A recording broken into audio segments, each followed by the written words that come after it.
Breaking news. Manscaped now sells beard products. That's right. From a beard trim to a fresh shave, the technology behind the Beard Hedger Pro Kit allows you to shape your signature beard look.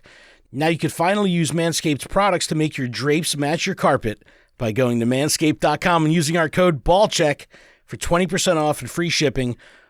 Also, that's a lie, because if I was matching Adam, I would have no beard. That's hilarious. It's time to tame your mane. No one likes a weird beard, so say goodbye to all your stubble trouble with Manscaped's Pro Beard Kit. It all starts with the Beard Hedger. This thing is a juggernaut of fixing faces. First off, this cordless trimmer has a rotary wheel that gives you 20 hair cutting lengths, all with one guard. So no more messy drawers full of extra add-ons. Face grooming doesn't need to be hard. Get 20 different beard lengths in just one guard. I need this so bad. The Pro Beard Kit also comes with 3 free gifts: a beard brush, comb, and scissors to ensure your beard is ready to impress. So get 20% off and free shipping with the code BALLCHECK at manscaped.com. That's 20% off with free shipping at manscaped.com and use code BALLCHECK, BALLCHECK. Manscaped Beard Hedger, 1 stroke, 1 guard, 20 lengths.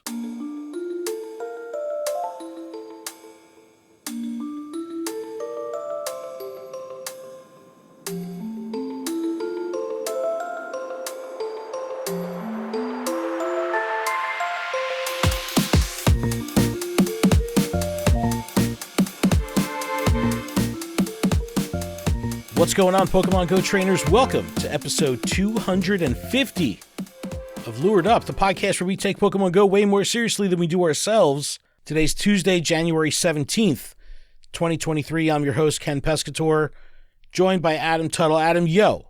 Oh, whoa, what's going on? It's the Ho-Oh episode. Yo, you know it. Yo, ho, ho. Episode 250. Is that a benchmark? That's a benchmark, right? That's a thing. That's a thing, right? That's a lot of shows. 250 of them. 200, exactly. What's going on, man? How was your week? It's been exciting in the game. Not gonna lie. I'm happy to hear that, because the last couple of weeks you've kind of been like, meh. I have been meh. What was it? It was the Twinkling Fantasy. Oh, the Twinkling Fantasy. Were you twinkling through the tulips as there was so much twinkling going on during this event. Oh, I can't wait to hear about it. We will recap our last week of gameplay, including Twinkling Fantasy. It's the best name. Go Battle Days. We had Zekrom, Mega Salamence, C-Dot Spotlight Hour today. Not really excited about that at all. I didn't even care. It was a little acorny, you know? I want to have a discussion about what would make the perfect Community Day. And we'll kind of take a look at Larvitar Community Day Classic versus Noibat Community Day. They're both interesting choices, right? Larvitar being like one of the most coveted Community Day Pokemon ever. Noibat, a recently released shiny, got a little people salty a little bit, but a lot of people need the shiny. But are people more excited about Larvitar? So it's like, how could we make the perfect Community Day? And let's try to identify the differences between, like, I don't know, I just hear so much hype over Larvitar and not so much hype over Noibat. And I thought that was an interesting thing, because previous Community Day Classics were like good and exciting. It just seems like Larvitar has so much momentum right now. So we'll have to get into that. Oh, we'll get into it. The 2022 Play Pokemon Go World Champion has officially admitted to cheating on Twitter to earn Candy XL by falsifying his distance data. This is big news. I'm very surprised that this hasn't been picked up. This is not a good look. No. Did you see his tweets? I did not. All right, well, we'll talk about it. It's pretty wild, and it sparked this incredible conversation that turned into Poke the Bear, which we'll definitely get into in regards to cheating and the different types of cheating and our perspectives on cheating and all that stuff. TOS. We'll poke the hell out of that bear. There's a lot to unpack. Terms of service. No, there's a lot to unpack. There's a lot. The community had some great points. They covered a lot of stuff. Well, if you didn't accept them, you'd never be able to play Pokemon Go. This is true. I'm just saying. This is true. But then we'll wrap things up with a Regice raid guide and battle party. Regice the Fridge is coming back. Oh, sorry. Yeah. We're not there yet? No, not there yet. All right, let's start off with Twinkling Fantasy. Adam, how was your week? You said it was good. I want to hear all about it. So what's the deal? It was good. It was great. I started with not really enjoying it, and then it kind of went off. I did a raid, a Mawile raid, and right before that, I had hatched a 10-kilometer egg and got a shiny Rockruff, and then I did the Mawile raid and got a shiny Mawile, and then I also got a shiny Jigglypuff on the way home from work, and I was like, okay, that's pretty cool. And then the next morning, I wake up, I catch a shiny Bagon, I then catch a shiny Marill, and then the next morning, I wake up, and the first Pokemon I click on was a Dedenne, and it's shiny! I got the Chase shiny! Yeah! Dude, that's an insane amount of shinies, like, in a small amount of time. And, like, I don't think I've ever had the first click of the day be shiny. That's got to be amazing. That's got to be like a nice dose of mind drugs to make you feel good, you know? Yeah, it was like a consistent amount of shinies. That's amazing. I got a shiny Zekrom. Then I got a shiny Adam, Glameow. Look at and you then go. I got a second shiny Zekrom. Look at you go. And then I got a Zigzagoon shiny. What? And then I'm pretty sure the event ended, and I got a shiny Tauros. I wasn't sure, like Tauros. Yeah, it was like right after. One. It's like 10 o'clock happened, and all the spawns were like vanilla, and it was like right before bed. I clicked on the Tauros, and it was shiny. Shiny Tauros is like the best trade bait ever. That is such a high demand regional. Ah, that's such a good Pokemon. Yeah, but there's a it's not your first, is it? One. No, I have a bunch of them. Okay, I'm pretty sure. Right. Anyway, yeah, my Twinkling Fantasy hasn't been great in terms of shinies, but I don't care. It's been fun. I like the spawn pool. And today I caught a 100% Pidgey randomly. What? It was just that's amazing. Yeah. That's just bonkers. But and I got a 100% Jigglypuff off of research. Dude, did you eat like horny goat weed or something? Like, why are you? What? You never have luck like that. I drank a kombucha, and I was like... Was that what it was? The kombucha? The kombucha. Dude, that shit is nasty. I love that stuff. Are you serious? I know you do. It's the weirdest thing ever. I cannot go near that. I want to smell it. All right, trainers. You're either team kombucha or kombucha or however you say it. It's kombucha. Team no, none of that. Yeah, team no, because it's fucking nasty. Anyway, no, I like the spawn pool. Bagon, Dratini in the wild, Clefairy in the wild. Those are fun. Dedennes have been great. I have seen a good amount of Goomy, right? That's always a fun one. Can't be shiny, but still a rare Pokemon, so that's nice. I caught a bunch of those and got a lot of candy. Yeah, I did a bunch of Zekrom. I did a bunch of Solomons. There was one day where, like, there's a lot of times I'll wake up early and I'll start getting like raids from England and stuff like that, and there was one day where the raids just didn't stop. I had consistent random raids just sent to me all day long, and there was one stretch there was like 10 Mega Solomons in a row. And I was just like, I'm gonna do them. Why not? Like, I just kept doing them and doing them and doing them. It was awesome. I was just like, I told myself in the beginning, I was like, I'll do a good amount of them, but I'm not gonna go crazy because I wanted to take advantage of the 200 to 300 Mega Energy jump. Did you see this? No. So, apparently, Mega Solomons is supposed to be 300 Mega Energy to evolve, Mega Evolve. They put out a statement saying, hey, everybody, we messed up. It's supposed to be 300. It's currently 200. We'll keep it at 200 till the end of Twinkling Fantasy, and then it's going up to 300. So they kind of forced you to evolve. Well, no, they put, like, the stonks went up. You know what I mean? It's like everyone was like, we got to do Mega Solomons, get our Mega Energy now, and Mega Evolve these things now while it's still 200. Now that they're setting the bar for Tyranitar. Yeah.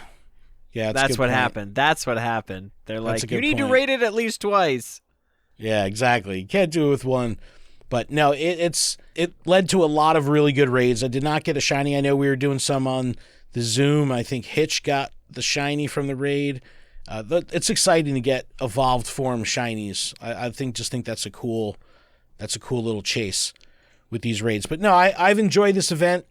You know, it's totally fine. Fusion Bolt Zekrom is fire. I mean, well, it's not fire. It's literal sparks, figurative fire. That's what it is. But we also had C. Spotlight Hour. Dude, I had no fucking interest. None. I caught whatever the first pool of them were, and then I just kind of walked away from it. Like, the next thing that's worse to C. Spotlight Hour is a Spotlight Hour where it can't be shiny, like Dynamo next week. So it's like, no one's going to do that shit either. It's like, you give me a shiny that I don't want, like C. Or, you know, something that can't be shiny, like Dynamo. But anyway, I had no excitement about that. There was Go Battle Days this past weekend, which was 100 battles a day. I did that. What was the reward?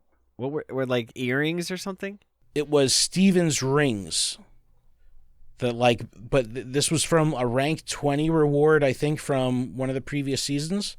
So if you hit rank 20 during that season, you had these anyway. But there was like XP and rare candy, elite charge TM. But it was cool because it took people by surprise, because GBL timed research don't always coincide. So it was cool to see them connecting timed research with GBL. I like that a lot. I thought the rewards were good. There was like power-up tasks in there, play this many tasks, you know, this many matches. Like, it was good. It got me to play, you know. Yeah, I think I won 4 times Stardust rewards. Did you really? Yeah, I ranked up. I think I'm like rank 4. I was playing. I'm putting in work.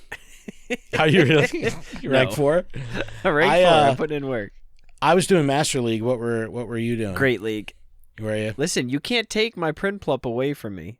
That and my Arbok. I love that Adam just wants to play with Pokemon he likes. That's the cutest thing ever. That's such an Adam strategy. It's like, look, I know he won't win, but he's awesome. Listen, I have, what is it? The Quill, not Quillfish, but it's Quillava? Evolution. No, it's Evolution, the new one. Hisuian Quillfish or Poison Quillfish. I don't know. It's whatever the new one is. It's like a rank like 1 or 2 PvP, and it has poison and water attacks. I like using that too, and Electros because it has the same, and I like the way it just looks on the screen when it's like wiggling. It's just like, oh, I'm gonna attack. And then so I switched between the Quillfish thing, Clefable, and Electros. Those are my 3 like spicy picks. Your wild cards. Yeah, it's typically the Prinplup and the Arbok. Hell no, not me, bro. It's so fun when they're like, "Oh, here's my Altaria," and I'm like, Dragon Breath on Arbok. Let's go, dude. That's exactly. I have the most basic bitch line ever. Like, I've been running this forever in Great League. I lead Altaria. I've got Azumarill in the middle, and I've got Bastiodon out back. And it's like the most basic-ass stereotypical Great League line. And, dude, I don't care. It's fun to play. And it's like, you know, there's only a few, like, real gaping holes in it. And it works just fine. It works totally fine. Master League, I'm running all hundos. I have Best Buddy Kyogre. Level, you know, so like level 51 Best Buddy Kyogre. I've got a level 50 Togekiss and a level 50 Metagross. Ooh. So that's my Master League party, and that's pretty sweet. I like that, and I like that setup a lot. But this was a good week of gameplay. I think, you know, the community seemed pretty happy and, you know, busy, and there was a lot of raid activity. So that's kind of one of the easiest ways to like take a temperature digitally of the community, right? Like, how active are the raid channels? How active are the show-off channels? Like, are people posting? And I've seen a lot of cool stuff go up this week. So good to see it. Good to see it. The game needs a little health, and I think that's going to definitely come this weekend by way of Larvitar Community Day Classic. Are you working? Yep. Damn it! I think your stomach should hurt on that day. Like, it's very important that your stomach hurts on that day. You want me to come pop your tires? No, because then I have no excuse because you pop my tires. Yeah, then you can't go to work. Why couldn't you go to work? Well, my co-host came and like popped my tires. Pop my fucking tires. He's like, why would he do that? He's like, do? so we had to walk. You could walk to work, and then how long will it take you to walk to work? You have a far drive, right? Yeah. So maybe it'll take 3 hours to walk. We could play community today. Anyway, no, I think that this brings up an interesting topic, right? Like the perfect community day. We've seen these repeat community days, and sometimes they fall flat. Sometimes they are home runs, like Larvitar. People are just excited about it. People that have armies of fucking Tyranitar maxed out are still excited for Larvitar Community Day Classic. So it takes 12 hours and 47 minutes to walk. That is a long walk. Yeah, we'll probably get there before we close. All right, cool. We'll play. When the first Larvitar Community Day happened, it almost like redefined what Community Day was for in regard to like motivation to get people to go out. Yeah. Because when Larvitar Community Day hit, people were fucking out. Like it was amazing. It was amazing. We saw the same thing with Gibble, right? Like there's every so often there's Pokemon that come around that are just draws. They draw people, right? Larvitar is just one of them. So 2 weeks from now, after Larvitar, we have Noibat. Pissed a lot of people off because a lot of people were just on the egg grind to get the shiny. Now they're essentially giving the shiny away through Community Day. You have an old Pokemon where most people have plenty of shinies, so the shiny doesn't really matter. Which one is the better Community Day? Which one suits the needs of the trainer more? The classic or the real one, like the Noibat? And it's like, I can't help but think that people are way more excited about Larvitar than they are about Noibat. Well, let me put it to you this way. I think we haven't had Larvitar in the wild as a frequent spawn, like as we've had like Bagon and Dratini and stuff like that. Like we've seen them recently. When was the last time we had Larvitar spawning? Probably like 2019 Community Day wrap up. 2018. Okay. You know what I mean? Like one of those. So not only are we all missing those XL candies, we are also preparing for Mega Tyranitar. And that's more exciting. Dude, yes. Yeah. Than the Noibat. Noibat is just simply, here's a shiny that not many people have. Here you go. Not that exciting. Therefore, hey, here's Tyranitar. It is very exciting. But they pair the Larvitar with Triple Catch XP. They pair the Noibat with Triple Catch Stardust. Yes, but that is what that's the only driving factor for Noibat is the Stardust. So, all right. So let's isolate the bonus, right? Let's isolate the bonus. Let's say they were like, it's fucking C-Dot Classic. You know what I mean? Like something not exciting. But it's Triple Stardust. You would play because of the Stardust. Exactly. That's my point. My point. I don't care about the XP, but I'm still going to catch a bunch of Larvitar. You like the Pokemon and you want the XL. I don't like the Pokemon. I just want the XL. But you don't like put it words into my mouth. Tyranitar is not my favorite Pokemon. But you're still prepping for a Mega Tyranitar that'll be badass. Yeah, I have a hundo. You don't have like you need to get these candies so you could power up a Shadow Tyranitar. That's what you need to do. Yeah, we don't talk about Bruno. Well, no, you need to do that. We don't. Can we do that? Can we shadows? Can we both do that? Delibird.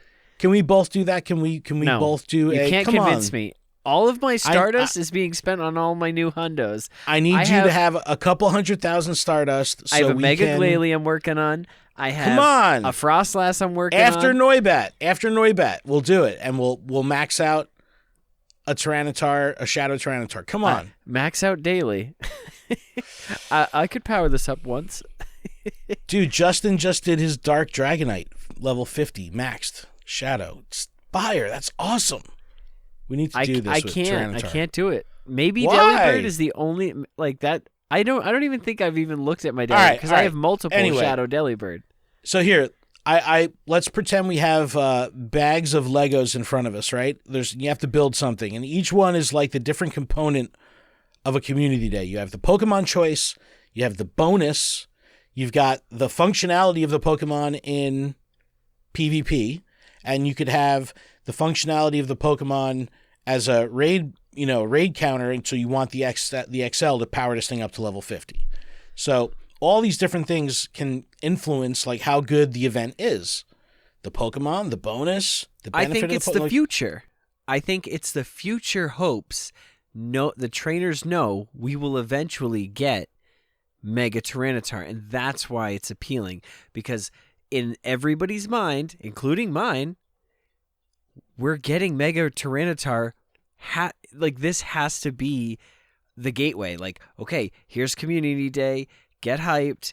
We'll have an event probably during the summer to get people more hyped with releasing the Mega. Because, like, realistically, how many more Megas are left? You've got Mega Adino, Mega Tyranitar, and I don't know what else.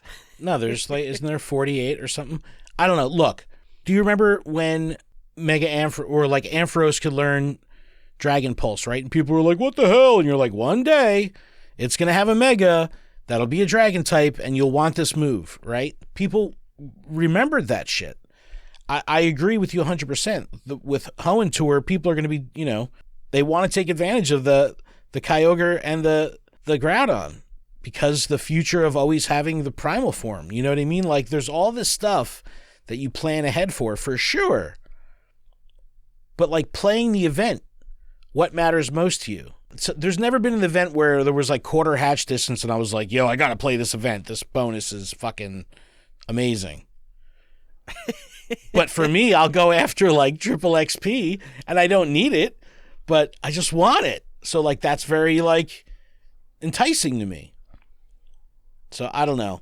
I think Niantic doesn't always pair the best bonus with the least appealing Pokemon. Like sometimes they give a shitty bonus with a shittier Pokemon and it's like this doesn't feel right. I think that there's opportunity to like reinforce the overall feeling of the event if the Pokemon isn't too strong in sentiment by giving a good bonus. I don't know. I think people are way more excited about Larvitar. I just thought that was funny. Just to backtrack a little bit, looking at the Megas that I'm seeing in front of me, Deontay, but we haven't even had Deontay in game, or Deontay, so that's going to come out, and then eventually we'll get the Mega. Adino, Gallade, Gardevoir, yep, Rayquaza, which that will be an insane amount. People are gonna explode. And then this is why we haven't seen Beldum, because there's a Mega Metagross. I know. Mega Camerupt, Mega Sharpedo. It looks like Sableye is one of them. Heracross is one of them. I can't tell if that's Metacham or not, but I think Metacham. And then think about this. We haven't got Pinsir either, but also Mega Mewtwo X and Y. Yes. Now, how crazy would it be for them to introduce those, or Mega Mewtwo, as EX raids or Elite raids? Fuck, dude. Well, look, I think even with Elite raids, there's room for EX raids to live. Like, I still like the one-off feeling of the EX raid. Be here at 1 o'clock, there's one fucking raid. You know what I mean? If we got to make multiple parties, we will. But that's the only way you can get the Mega Energy for Mewtwo. And what they should do is people will be so salty. They should make the Mega Evolutions. Yes, they did 300 for Tyranitar. They 500? should make these. Yeah, they should make both of these 500. You have to do a bunch in order to unlock them. Period. And the only way to do it is by going out and going to raids. That is how you get the community together. To get the EX invite? That is how you get the community together. Period. Hard stop. And there's no way that like an account can get multiple, like, you know what I mean? Like, they get the one raid pass, they do it, and they get that much Mega Candy, or XL, whatever it is, Mega Energy, and that's it. They have to continually play the game, get together with a group. Boom. I just solved half the problems. There you go. Adam to the rescue. No, like, so if any of the listeners not all heroes were not, wear capes. Yep, some wear flannel pajamas. Look, when EX raids were around, if you weren't playing, if there's any listeners that weren't playing during EX raids, the feeling you got when out of the blue the EX invitation like popped up on the screen, it felt like you got the fucking invitation to Hogwarts. Like, it was so exciting. Like, that feeling was great. It was great. And there was like this instant buzz on Twitter with the locals because everyone that raided at, the EX raid gym, which was like the hot spot in the town, all got this invite at the same time. So it's like everybody's buzzing. Like, that was cool as hell. I like elite raids, even though they're broken. I like elite raids, but they're still different. They're going to be running this whole day, this different time. There's, 20 raids. Like, there's all this. It's different. They're too elite. That's what they are. That's what they're the EX so elite, raids are for. I haven't even done one. But the EX, like, invite system of how you had to, like, earn points at a gym and, like, do that. Like, all that stuff was so cool. All those hidden stats, like, I don't know. That was excellent. But let us know what your thoughts are on Community Day. Are you more excited for Larvitar or Noibat? It's good. It's a good poll. All right, Adam, I say we talk about one more thing before we take a break, and that will be the Lunar New Year event. Have you looked at the blog? This is a comprehensive event. This is a good one. Honestly, no. All right, well, but I'll that's talk half to the you battle. about it. I want to know. All right, well, this is going to be running from Thursday, January 19th, so by the time you hear this, to January 23rd. There's wild encounters, timed research, eggs, raids. There is field research, avatar items. It's fully comprehensive. Like, it covers all the bases. I love when events do that. It kind of adds to the immersion in my, in the way I feel about it. Like, you're seeing the same Pokemon that you're hatching. You're getting them from research. Like, it just feels more cohesive as an event. And it's a pretty cool spawn pool. We've had these before. Darumaka is the person on the key art looking all Darumaka-ish. Yeah, well, let me tell you, there's no Delibird in this event, so already it's sitting at a solid 4 out of 5. Jeez. Ponyta, Magmar, Magikarp, Slugma, Numel, Combee. Combee is going to be a chase for a lot of people. Baneri, Fennekin, Bunnelby, Flareon, Darumaka. Just so you're not confused, Fennekin cannot be shiny. The first 2 hours or so that this blog was out, it was showing the Fennekin with the shiny icon. That was an error. It is fixed. Event bonuses: increased chance to encounter shiny Darumaka, increased chance to become lucky friends, increased chance for lucky Pokemon in trades. Do your trades. 2 times Stardust from opening gifts, an extra special trade, and it says during the Lunar New Year event, trainers can choose from several bonuses as a reward for their timed research. And it says timed research, lucky wishes, and you could choose. It's like one of the choose your path kind of thing. And you get a lucky egg and other items. They show Magikarp, Azumarill, Combuskin, Darumaka, Galarian Darumaka, and Bunnelby. So that's an interesting little motley crew there in the timed research called Lucky Wishes. There's eggs, shiny Riolu potential back in this egg pool now. We talked about it being gone for a little bit. Is back. Ooh, is back. Buddy. Both Darumakas are in there, Chingling, Scraggy. 1-star raids, nothing too exciting, but the Darumakas are there. There is Blaziken, Druddigon in Tier 3. Send me the Druddigon. You still need that, don't you? Yeah. Damn. I showed Jamal this morning. I said, I've done now, because he sent me 2 this morning. Shout out to Jamal for trying to hook me up here. 65 raids, 0 shiny, and 0 hundo. All right, we gotta get you this Pokemon. Regice in 5-star. We're gonna do a battle party for it later. In Mega Raids, Mega Lopunny. That cake. Field research tasks: Charmander, Paras, Cyndaquil, Torchic, Chimchar, Tepig, Darumakas are in there. Litten, Combee. It's too many Pokemon with Combee in there. It's hard to focus. Hard to focus on one Pokemon when there's so much happening. That's like one task out of probably 30 different tasks. We'll have to check out Sylph Road. But this looks like a really comprehensive and good event. I mean, what are you most excited for here? What are you going to be going after? Is it the Combee or? I don't see anything that's very exciting. Oh, no. To be honest. As far as because like the wild Pokemon, I don't need any of You have them. the Numel? Yeah, I have the Numel. Oh, actually, I don't think... Let me see if I have See? the Slugma. See? Shiny Slugma is so good. But the shiny female Combi, Okay, man, I that's don't like... have Slugma, so Slugma's the thing I'm going for. I was going to say Fennekin is the only thing I'll kind of go after. And then Why? Because eventually it'll get a community day, and eventually I want a good one. And then, as far as the raids go, Druddigon is the only thing I want. You are planning for the future, even if the future isn't a mega. The future's now. Cyndaquil is the only thing out of research that I actually want, because I still need the hundo for that. It's so funny. It's like that you want the shit that's like the opposite of what I want.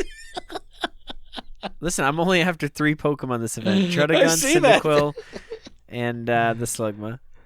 And I didn't even know that I needed the Slugma, okay? I just looked. That's so funny. No, we got to get you the Druddigon. We definitely got to get you the Druddigon. But I know Diggersby's in 3-star raids. That's a PvP thing. So there is that. I don't know if the IV floor jives with what you need in PvP, but get that XL.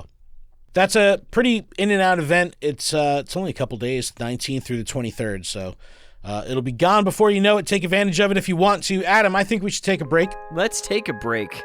After all that lunar talk. Did you see Lunatone in that? Lunatone? What?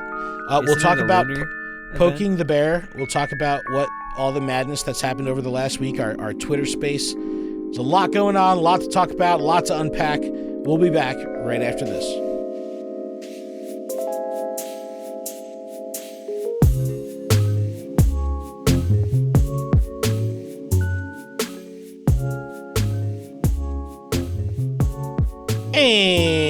And we're back. We're back.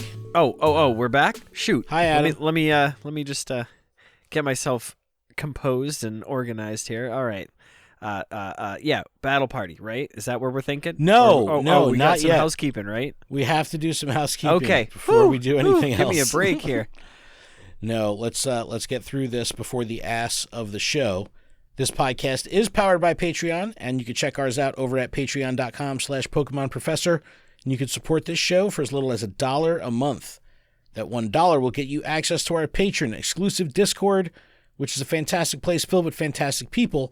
And all patrons are eligible to participate in our monthly Pigo and TCG Live tournament. Registration's in the Discord. We hope to see you there.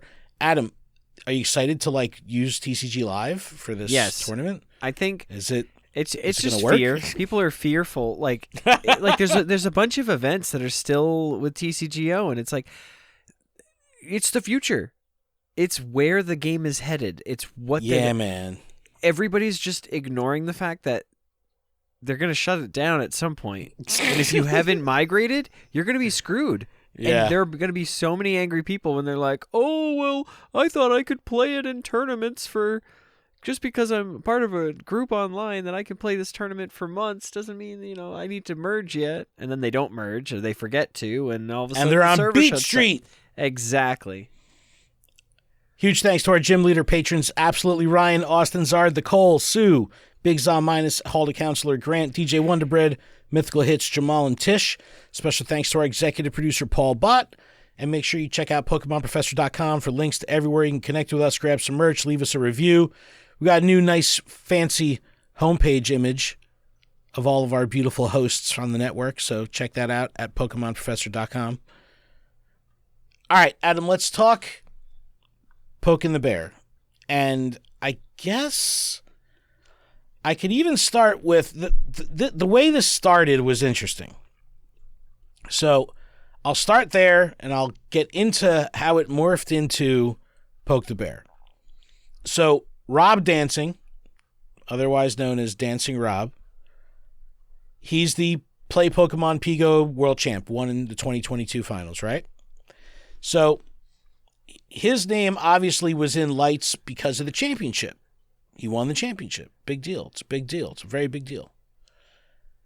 However, as he was being interviewed and all this kind of stuff, he was talking about how he wasn't a day one player. He started playing in 2019. He actually started playing February 2019. And at one point, they showed his like player card on screen, and his distance walked was a number that would require an unrealistic amount of walking on a daily basis, something like 38 kilometers a day, every day for years straight, multiple years straight, to reach the distance that he walked. So it was sus. Not a good look when this is done to earn Candy XL. You earn Candy XL from distance walked. So if you manipulate that data, you're getting extra Candy XL that are, blood money. I don't know what you want to call it, to power up your PvP Pokemon. And this is the fucking world champ. It's not a good look. It's not. It's a crazy amount of aired out dirty laundry. And it sucks because you don't want to shine a bad light on PvP. You don't want to shine a bad light on Play Pokemon. You don't want to shine a light on the community. But here we are, and this happens. So Dancing Rob posts a Walkstar achievement card that says, covered 481 kilometers yesterday, and he scribbled out the person's name. As you should. Here's where I poke the fucking bear. Well, it does say, the tweet says, might be the highest number I've ever seen after a raid. With like a face. So I retweet it with my Ken signature sauce on it that said, normalize not censoring the names of cheaters. Oh, God, no, you didn't. So that caused, what usually happens when I do stuff like that. This is different than you spying on somebody or looking under the hood of their car or whatever to get this insider information of their cheating prowess, versus you're just an innocent co-raider, and all of a sudden you get this Walkstar card thrown in your face that you just raided with like the world's biggest freaking cheater. It's hilarious. In my opinion, it's hilarious. I love when that happens, even if it's like not like if someone's like 98 kilometers walked, it's like, no, you didn't. You know what I mean? It's so funny. So you see this one, 481, like obviously shenanigans is going down, right? Right. People are cheating. So his tweet starts to pick up steam because I had originally retweeted it. He's got a lot of influence on his account, even though it's a new account, because he's a world champ. So his tweet starts to pick up a lot of steam. He puts out a Twitter poll saying like, hey, do you think, messing with your device's distance, messing with the distance of Adventure Sync is cheating? Doing these certain things that will be left unsaid, Voldemort. And the community was just like, yeah, that's just cheating. It was like 56% yes, 44% no, something like that. Hey, that's so pretty he starts. Close. It was pretty close, yeah. But you would think you play to your audience, right? You would think. So he responds with this. He says, looking at the replies, I'm not sure why a lot of people misunderstand me. I never said I don't cheat. 70% of the player base does, with redacted, and a lot of these are tolerated. Right? Those aren't redacted, but I'm redacted for the sense of my redactions. The way it's worded, I just don't think phone rocking, sock swinging is cheating. All right, because it's talking about the terms of service. So, Adam, I wouldn't be able to talk about the terms of service if I didn't pull out my handy pocket copy of the Niantic terms of service that I keep on me at all times. So when I see people with multiple devices, I can open to the, section 3.2.1, call them out. No. But I think it's worth noting, like, what Niantic's definition of cheating is, because that kind of dictates my position and tone over this entire argument. So There's a whole section in the terms of service. These are Niantic terms of service governing all Niantic games. It's not just a Pokemon Go thing. This is Niantic, using Niantic software. Number 3, use of services. 3.1, cheating. Niantic prohibits cheating, and we will constantly take steps to improve our anti-cheat measures.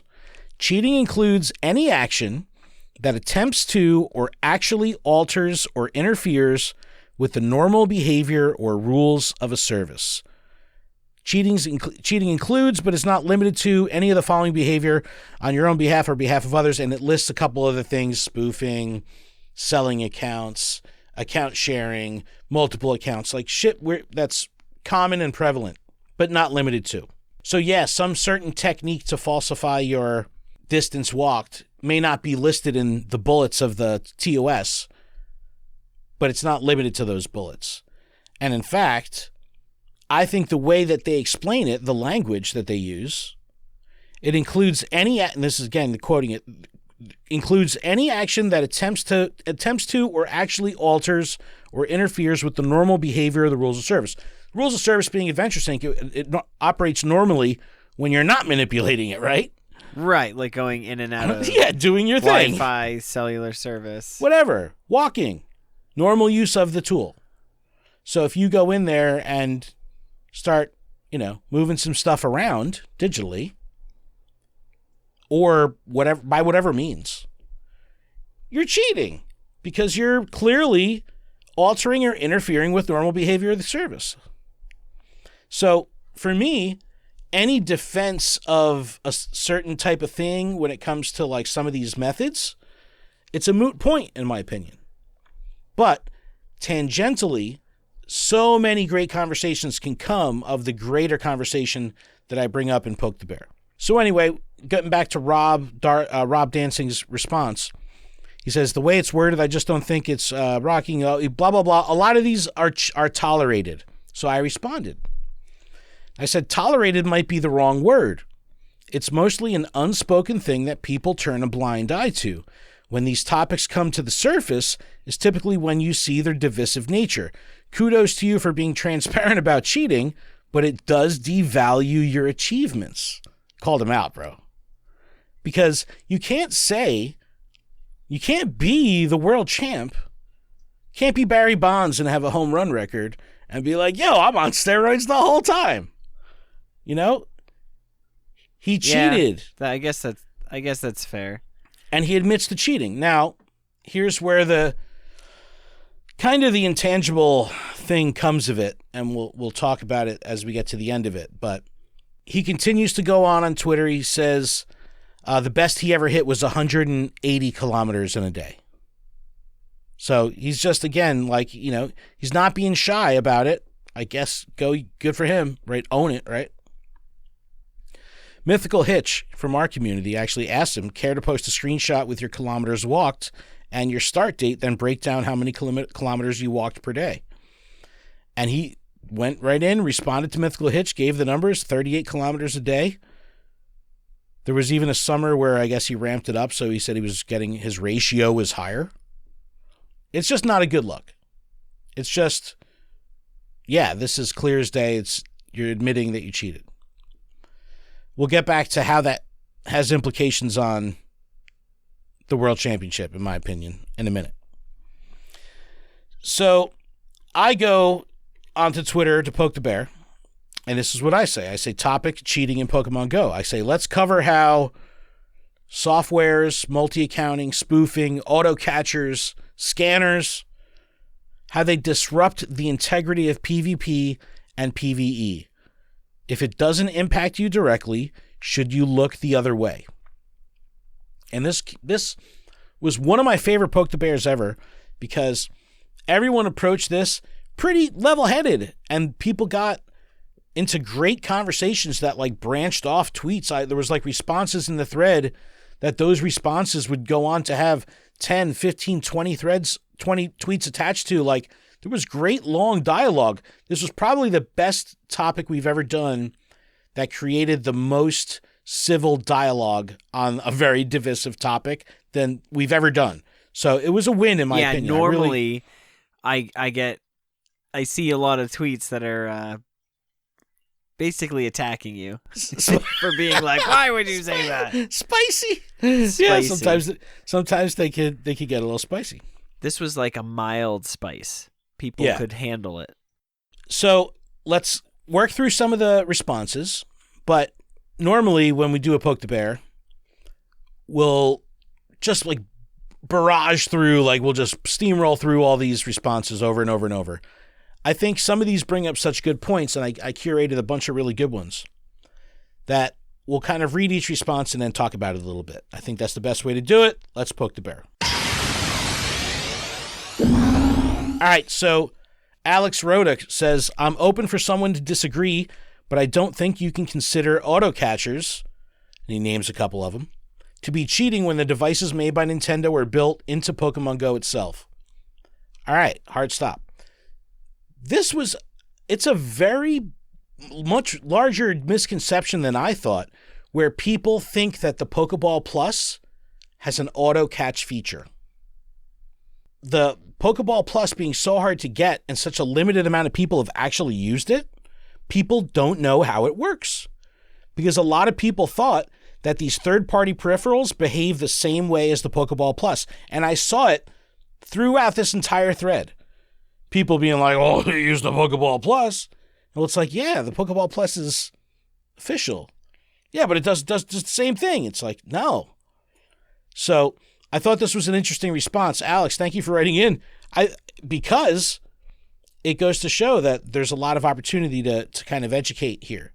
Because people just are unaware of how these things even work. You can't get the Pokeball Plus or the Go Plus. Right. It's a perplexing problem. It's hard to, and I'm sure that is a direct influence over why people don't know their functionality. It's a relic at this point. You know what I mean? It should be in a museum. Woodwoes Wolf says, unless we're talking about turning up to people's houses with torches and pitchforks, I guess the alternative is to call them out. But to what end? Niantic lets so much slide, even when it goes beyond the ridiculous. Prominent members of the community cheat, and nothing happens. All right, so let's unpack this a little bit. So clearly, and this is always important whenever we talk about stirring the pot, because I love doing this shit, none of this is real, right? We're just talking about Pokemon on Twitter. So you're not going to like go to someone's house with a torch and pitchfork, right? So the question becomes, well, why should we do this if Niantic isn't doing this?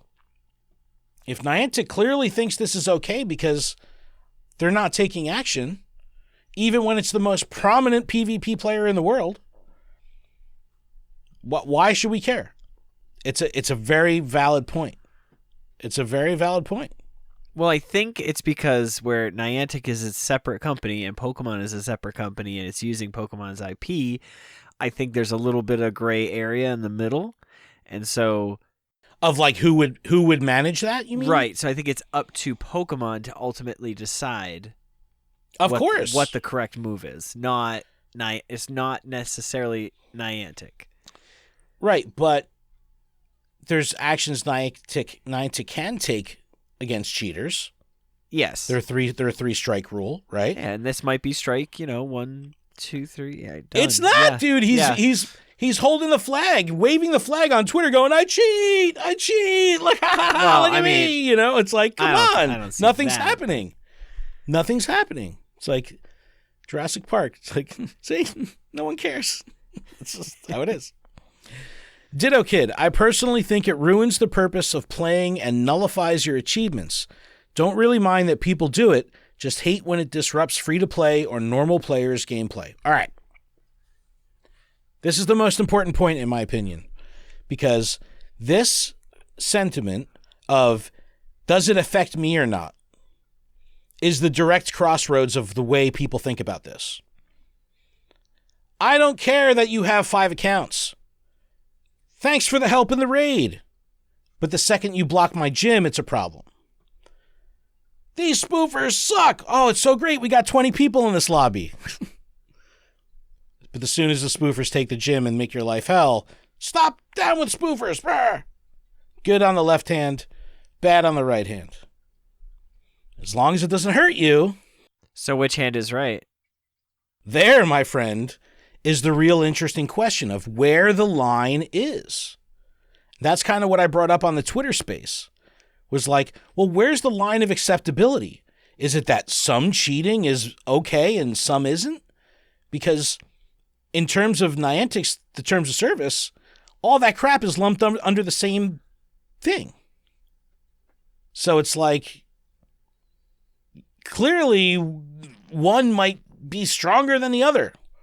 Selling Pokemon in the black market is a stronger offense than, I don't know, having a second account. Everyone has seen people in their community with multiple devices. It's just a thing. It's just a thing. Kimberly Jones says, I don't care what other people do, but Pokemon Go is like one of two things I have going for me, never risking the Go. I'd be devastated if I got banned. Yeah, there's absolutely no way I would ever dare to consider even jeopardizing my account or my logins. Like learning that some of these services, like you have to give up your login. Could you imagine? Like, sure, I'll believe you, random dude on the other side of the map on eBay, with PayPal or whatever. Here's my login to Pokemon Go that I put 5 years into. I hope I hear from you again. It's like, could you imagine that? People do that. Yeah, that's insane. Arceus' dad says, just have fun. As long as you're not ruining or getting in the way of others' fun or progress, cheat away. Again, leaning into I don't care if you cheat as long as it doesn't hurt me. But even if that same form of cheating that I'm okay with hurts me later, then it'll be a problem. That's the weird part. It's not a consistent viewpoint. It's hard to be able to flip-flop on other parts of the game like we do with looking the other way with some of this breaking the rules stuff. David says, I feel like regardless of your stance, you should either be for all sorts of cheating or against them altogether. Niantic is somewhat clear guide of what they consider cheating, and I hate seeing people call others out for spoofing, meanwhile they have multiple accounts. So, all right, this is what we're talking about. Does it have to be an all or nothing? It's clearly not. Clearly not. I bust my friends' chops if I see them do anything, right? If I see someone with two phones, if I see just any kind of weird bracelet, I will bust your chops because that's just me, right? Listen, that's a Digimon bracelet, okay? Yes, but if I see, if I'm at an event and I'm seeing a random person, I'm not going up to them and calling them out. No. You're like, what's your in-game name? Yeah. Trainer. You text me a screenshot. Can you airdrop me a screenshot of your profile really quick? I want to send it to somebody. Thomas says, best way, middle ground I found after reading the comments is that Niantic needs to update their TOS. I mean, if Niantic can stick with their current TOS, then I mean we've all cheated in Pokemon Go. Maps, multi-accounting, account sharing. This came up on the Twitter space that let's separate the cheaters into 3 buckets, right? Bucket 1, spoofers.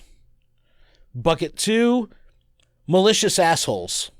The ones that take your gems and don't give them back. Whatever. And then bucket 3, a vast majority of community members that have multiple accounts and just play the game YOLO, right? So you have those 3 buckets. And it's normal. It's completely normalized. The stuff that's in that last bucket. You don't care. Many don't consider it cheating. For one, they don't even know they're cheating. They've never read the terms. They've never seen a Twitter post or heard a podcast. They're just trying to complete the raid and they don't have friends. I don't know. I brought it up on the Twitter space. I used to call it the Elton John.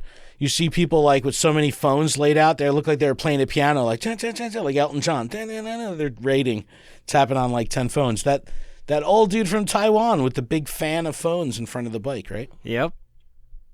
Cheater. Ban him. Ban all 49 of his accounts. Zoom in on that shit. Enhance. But updating the TOS, I honestly don't think they have to because one, as a company, they're going to want the TOS to be vague. They want it to be a blanket statement. And I think the way they have it, the language they have is ironclad. It's perfect. Do anything that alters with the game, you're fucking cheating. That's it. New Matt McGuire says, I don't think anyone in good faith would consider auto catchers like Voldemort cheating in anything but name. They're built in on the same premise as the Pigo Plus and Pokeball Plus. They just use software to bypass catch spin mechanic of pushing a button. Yeah, which is an alteration of the service of remote device play, which is cheating. It's so weird. But it's overlooked. All right, a couple more, and then we're going to shift a little bit on the responses. Adam, you want to read this one that has this image just because I want to hear you say his name? Moist Donut. Yeah. It's got two gentlemen with muscular arms, one saying me, the arm in arm saying not snitching, and then the other arm saying spoofers and rockers, etc. And then the actual tweet says, if they could ban the cheaters, then they should do it. But as it sits right now, I'm not snitching them out, nor am I partaking. As many people have said, I wouldn't risk my account to cheat. Not worth. Be careful, though. Pogo community doesn't like it when you call them out. I see no lies. I see no lies. No one likes to get called out. Of course not. I get called out all the time. It just is what it is. All right, what about this next one? The next one is from Esther Nova 8. Imagine being visibly upset by players who cheat. Cheaters will always be a thing in games. No matter how hard you or the company tries, they will find ways to cheat, period. Now, the second part is just STFU already. You're all acting like those nosy parents towards your kids. I believe the term is helicopter parent. It's a millennial-ass answer right there. No cap. Straight witty fire. No, I thought this one was funny because there was a lot of people that felt this way. They're just like, dude, why do you care so much about this? Like, just who cares?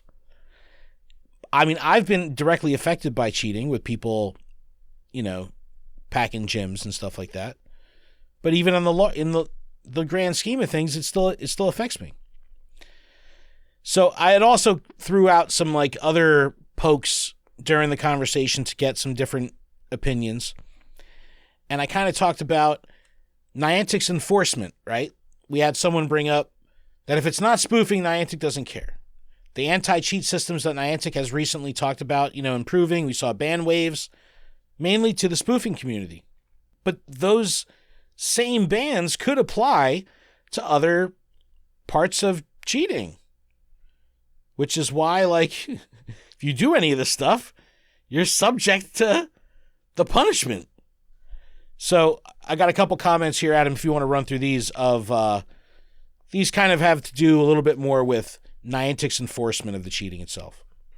All right, this is coming from Demon Emperor V, a.k.a. Void. Well, Niantic is certainly looking the other way for all forms of cheating other than spoofing. Well, a few years back, they went after the players who used websites/apps such as IV scanners that required you to log in with your Pokemon Go login, though not sure if those exist anymore. There's still stuff, yeah. There's still stuff out there that requires login. Don't do it. Crazy. Just, don't do it. No. Stay away. M. Labella with a pizza. Niantic just doesn't care. 100-kilometer plus walking a day should be easy for them to find and ban. Someone playing in 3 faraway locations in 12 hours? Ban. It's easily done, but they don't care. You would think that the Walkstar achievement, since it's being broadcast, at the end, that's a stat that's being measured, you could see someone if they're walking. What would be the acceptable daily walking allowance before you'd be like, this does not seem right? Yeah, honestly, I would think figure out a marathon runner, Forrest Gump, and them having an Apple Watch, and they keep their phone on them. You know what I mean? That's, and then how many kilometers is that?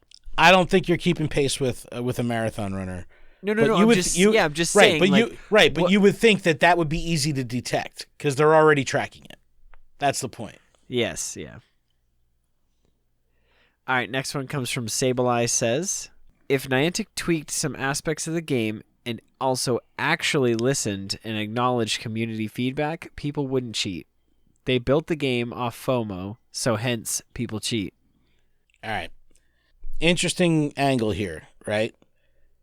Because they dangle the carrot so much, does it make people feel desperate? Okay, this is actually a good topic or right comment, because I have to work Saturday to run into our community. I don't want to lose those candy, so I have to use my Go Plus or my Pokeball Plus. Some people are not as lucky as I am, and they have to use Voldemort's or other things to help them catch Pokemon because of the fear of missing out.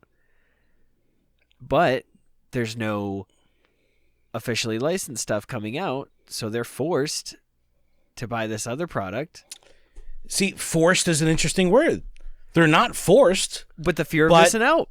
But the fear of missing out will heavily influence them. Why should the lucky few that have been playing this game since day one, like, I don't feel entitled that I should be, like, I have one. I just have had one. And then I ended up getting Let's Go. And then I've been playing with Let's Go. So it's like, I've gotten both devices, and I had put the Go Plus down for a while because I was using the Pokeball Plus, but then I like the Go Plus, so I go back and forth with them both. I'm nervous, dude. My Go Plus does not work anymore. Your stuff is breaking. I've seen it firsthand. Yeah, my Go Plus still lights up, but it will not connect. I've done everything under the sun. Won't connect. My Pokeball Plus is like a limping, like, baby gazelle that just got like ripped up by lions. Like, that thing is holding on like by a thread.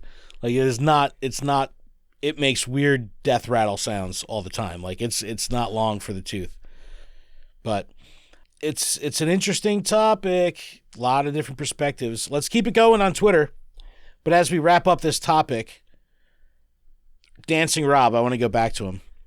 So on the Twitter space, it came to my attention that a lot of people in the battling community have accepted falsifying your walking distance as a normalized thing, like multi-accounting potentially, because other games there's cheating, other forms of Pokemon there's cheating.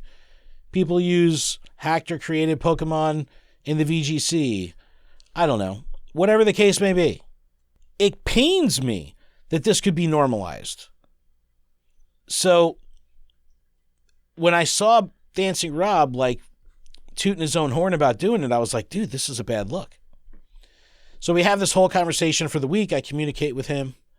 Community is all over his posts, all over my posts. It's a good talk. He comes out with some tweets, and I'm really excited about them. It says, these are from Dancing Rob. They're all back-to-back tweets, like 1 of 3, 2 of 3, 3 of 3. Regarding my last tweets, after hearing a lot of opinions regarding the usage of phone rockers, sock swings, and Voldemort, I had time to reflect on my former decisions. I appreciate those who reached out to me. While not explicitly mentioned as cheating in the TOS, I do see how it potentially creates an unfair advantage. I've used it myself in the past for non-PvP, pre-XL purposes mainly. It didn't affect my PvP improvement. But I don't want to encourage anyone to do such things.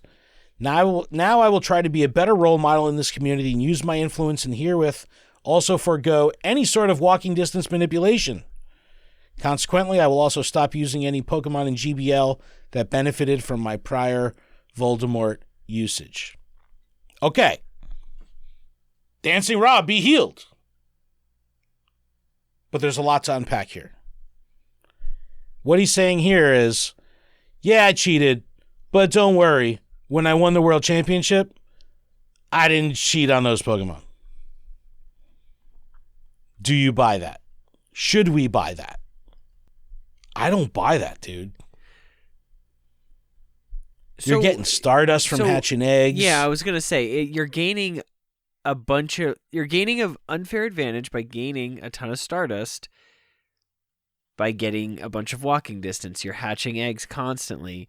You know what I mean? So there's definitely Stardust involved, and you need Stardust to power up all of your Pokemon, especially if you came in late.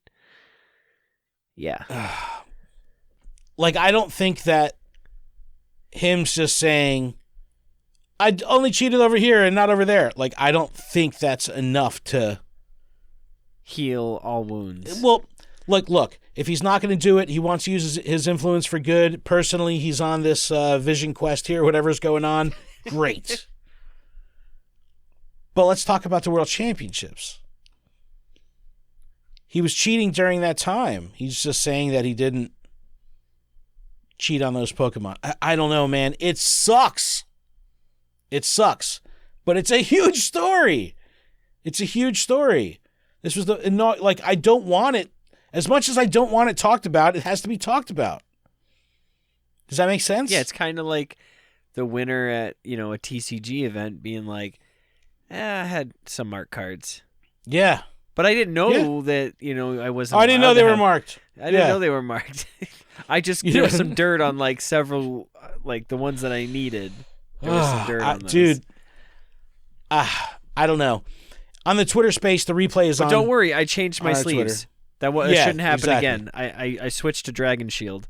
But we had a very long-form conversation specifically on cheating, specifically on this whole take of, do we accept... Someone from the community had jumped in and was like, look, if I shun the cheaters, I'd have no one in my community to play with. Or if I tell this person he's a cheater that we don't want him playing, do I lose a friend? There was a lot of really great topics covered. So it's messy because that Twitter this game space was awesome. It was great. The game is so integrated into our lives that when stuff like this happens, it really impacts relationships because it affects integrity. The community is built on integrity. So when you break that integrity, especially of a sanctioned competitive event, and the integrity of your friends and your community, Yeah, but didn't you just say it was pretty much normalized and accepted? So well, that's what I'm saying. It's happening. What if all of the people that were playing, all the trainers that were playing, a solid 90% of them were manipulating stuff somehow, right, some way, doing something fishy, illicit, phony, right? Then hypothetically, you have no competition because there's only 10% people left.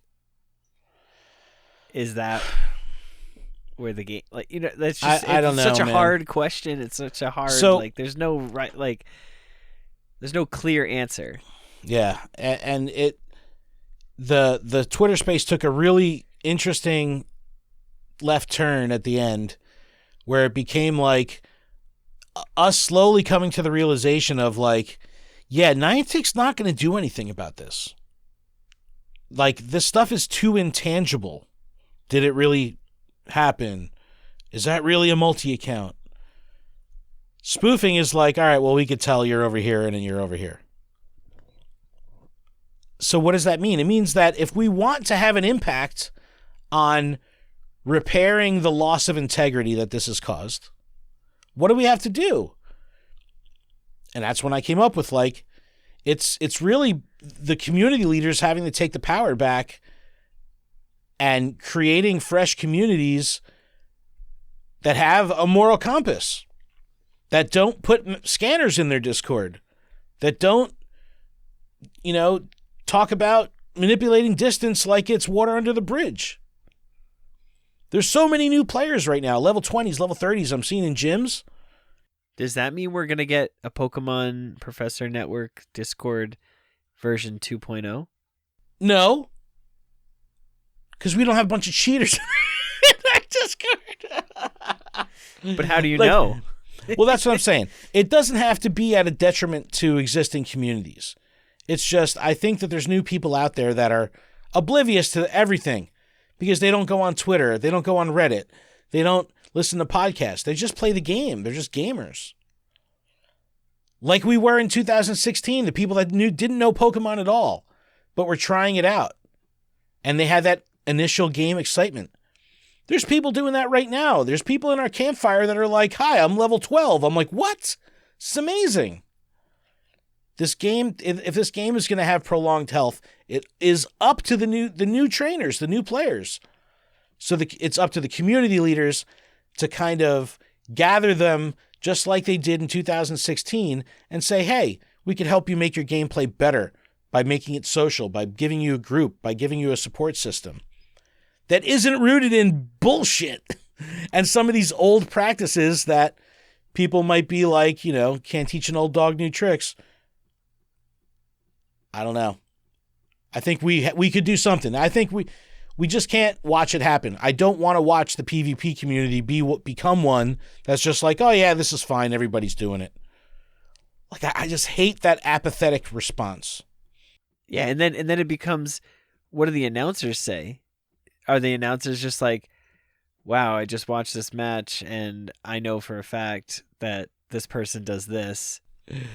This fucking Lickitung, he must have really walked this Lickitung. It's like, no. Yeah. Well, we're looking at his trainer stats. That's a lot of distance. Yeah. You started in 2021? Let's see those calves. Oh, but it was really good, man. I really, really enjoyed it. Adam, I think, should we kill the battle party or should we still do it? Battle party. Ooh, battle party. Ooh. Are we really doing it? You want to do it? All right, we'll do a quick one. All right, Reg Ice Battle Parties, an Ice-type legendary Pokemon, comes in 42,768 CP as a raid boss. It's weak to rock, fighting, fire, and steel. 100% catch, 1784 at level 20, 2230 at level 25 boosted in snow. So 1784, 2230. It can learn Ice-type moves, Blizzard and Frost Breath, which will fuck up your fire Pokemon. Focused Blast isn't super effective against anything, but it's still a strong move. Look out for that. It can learn Earthquake. Earthquake will wreck your fire types. If you could have Rock Smash in there too. So just, you might have to adjust your party based on what it shows you as recommended. Like, for whatever reason, you see that it's not recommending you fire Pokemon, it probably has Earthquake. So I'm bringing just my high damage, take me out, I don't give a fuck party. Mega Blaziken up top. Give me the super effective damage. Let me boost the fighting types. Let me boost the fire types. I think that's a perfect combination for a Mega. So whether you bring fire, you bring fighting, my Mega Blaziken can help. Then I'm going to follow it up with some shadows. Shadow Metagross, Shadow Ho-Oh, Shadow Moltres, Shadow Machamp. Nice little blend there. Fire, fighting, all that good stuff. Hopefully someone else has a staggered Mega Blaziken in there to help me out. And I'll close with Blissey, as of course. Mega Blaziken, Shadow Metagross, Shadow Ho-Oh, Shadow Moltres, Shadow Machamp, and then Mom Jeans. That's the one I'm working on right now. Oh my gosh. All right. So similar to Ken, I'll be bringing Mega Blaziken. I sent Ken a picture, so if I get all these wrong, just say something. My phone did die. I'm going to be bringing my 100% Entei, Chandelure. Oh, wait, no, it's Mega Charizard that I was bringing. I was bringing Mega Charizard, Chandelure, Entei, Magmortar, Arcanine, because that one's name is just Will, for Justin in the Discord. So that's 4 or 5. How many do I have? I don't know. That's why you're supposed to write this down. Yeah, but show me the picture. I can't show you. Just sent me a picture of like your hundos. Yes, but this top 6 was what I was going to use. Entei, Chandelure, Arcanine, Magmortar, Mega Charizard. Mega Charizard, and you have Emboar. Oh, Emboar. Yeah, that's the one. Oh, God. Fucking Emboar. So sounds funny. emboring. All right. Well, it's, I don't know how much Reg Ice people are going to be doing. I think this might be the least favorable of the 3. You can talk with your wallet. It's a good shiny. But, all right. Well, that's our battle party. Let us know what you're going to be bringing. Tag us on social. Post pictures of your battle party, your 6 for Reg Ice. Let us know. Adam, we'll close things out. We have a text message. We have an email. Go ahead and read the text. All right. This is coming from Steve, a.k.a. Green T16. Hi, guys. super interesting stuff on Twitter last night about cheating. The reason why I'm willing to look the other way for small infractions in my local community is that without any of these tools to level the field somewhat, the people that spend the most money will always have the upper hand. Anything competitive will be for wealthy trainers almost exclusively. Still, I would like to see a little more enforcement of the TOS on the very malicious accounts. Thanks for the enlightening discussion. That was good. But that does make more sense now, like saying it like that. Like, that's just another way to look at it. Again, if I'm spending $100 on coins to get star piece, lucky eggs, extra incubators, I'm hatching 1 million eggs, I'm getting tons of Stardust, doing a bunch of raids, I'm buying battle passes to battle in PvP, getting extra Stardust that way. This isn't a pay to win game, but it's like it's a pay to do well. Pay to compete.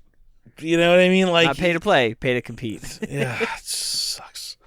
But yeah, it's a really good point, Steve. I mean, this is very evident in the TCG, right?